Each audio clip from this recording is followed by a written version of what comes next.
நீ ராஜாவின் பிள்ளை, நீ சுதந்திரவாளி. ஆண்டவர் சொல்றாரு, நீ சுதந்திரவாளி. வியாதிக்கு அடிமை இல்ல, பாவத்துக்கு அடிமை இல்ல, சாபத்துக்கு அடிமை இல்ல. நீ சுதந்திரவாளி, நீ ஜெயிக்கிறவன். ஹல்லேலூயா. உன் வாயில விசுவாச வார்த்தை வரட்டும், விசுவாச வார்த்தை வரட்டும். நான் ஜெயிப்பேன், நான் வாழ்வேன், என் குடும்பம் ரட்சிக்கப்படும், என் குடும்பம் நல்லா இருக்கும். நீ சொல்லு, நீ அறிக்கையிடு.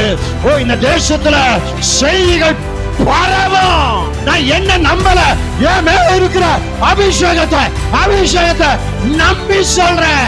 நான் வாழ்வேன். அபிஷேகத்தை நம்பு, கிருபையை நம்பு. உன் மேல கத்த தந்திருக்கிற வார்த்தை, அதை நம்பு, அதை நம்பு, அதை நம்பு.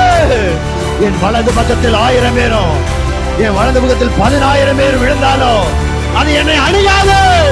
உனக்கு விரோதமா சத்துருக்கள் எழுமலாம், 3000 பேர் எழுமலாம், ஆனா நீ ஆசீர்வதிக்கப்பட்டவன்.